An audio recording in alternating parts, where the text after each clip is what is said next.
With every page that was turned, the world grew softer, wiser, and kinder.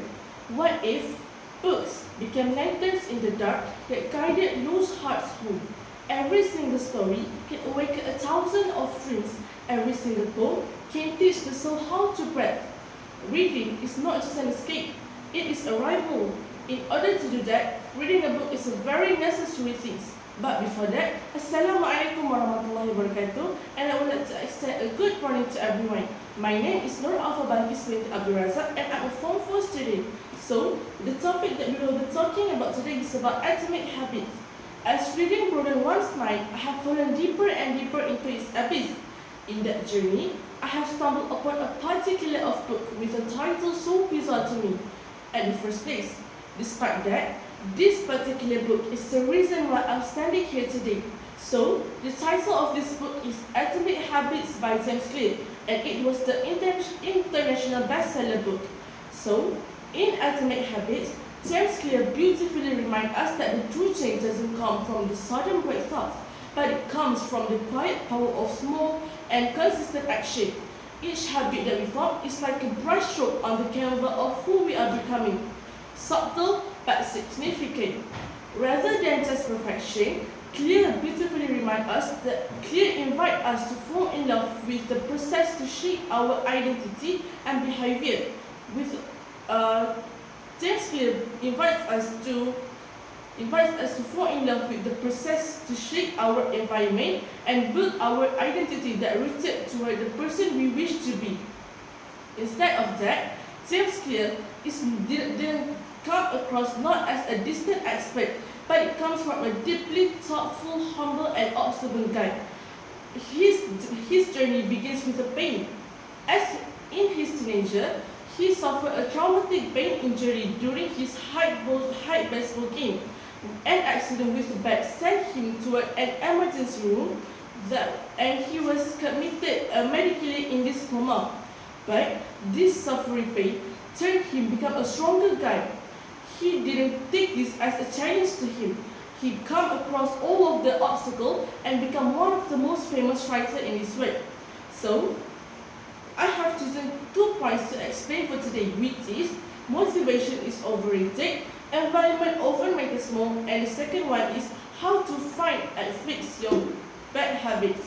So, as the first topic is about motivation is overrated, environment often matters more, James take an example from this one physician care at Boston, which is Anne Thorndike. So, Anne Thorndike believed she can change the eating habits of hospital staff and visitors without changing their willpower, whether motivation in the slightest way. She didn't even plan to target them at all. So, what did her and her colleagues do to make that change? So, instead of giving a motivation or never yapping around, she decided to change the arrangement of the drink would be. How did she do it?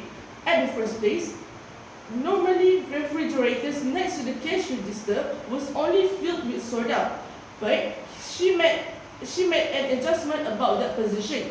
Instead of putting soda in the refrigerator, she also added a bottle of water into the refrigerator as an option to each one. But not only that, additionally, she and her friends also added a basket of bottled water to all the food stations. See, even in the slightest way, she can make a change. So how this affect the eating habits of hospital staff and visitors? So, with that, as the next 3 months passed by, they had made an experiment that the selling of soda dropped off by 11.8%. Meanwhile, the selling of bottle of water increased by 25.8%. See, Anne proved us that even in the slightest way, without giving people motivation at all, she can make an adjustment. So this proved that motivation is not even necessary at all. Environment is often matters more rather than giving an advice to people. We have to start taking an action rather than giving an advice to the people that they didn't even need. So for the second point is how to find and fix your bad habits. So James gives his own experience. How? he said that the slightest motivate didn't come from people. So how to do it? He proved to us that that atomic habits give people an advice to it. So even in the slightest way, he made an adjustment. He said that how about we change? You you don't have to you get to see every people that read this book inspired by this way. By the way, you don't have to, but you get to. So instead of rather giving people hope, people had to start making an adjustment to themselves. So this book is a particular book that I love so much because it gives me as a spine to my life. I believe that with this book, I can improve myself over and over again, and I tend to arise over and more, because this book teaches me that even in the slightest way, we have to find the most perfect option for people. Instead of being selfish, we also have to think about other people. So I think that's all for me. I hope that this book can be a new recommendation to all of you, and see you next time. Assalamualaikum warahmatullahi wabarakatuh.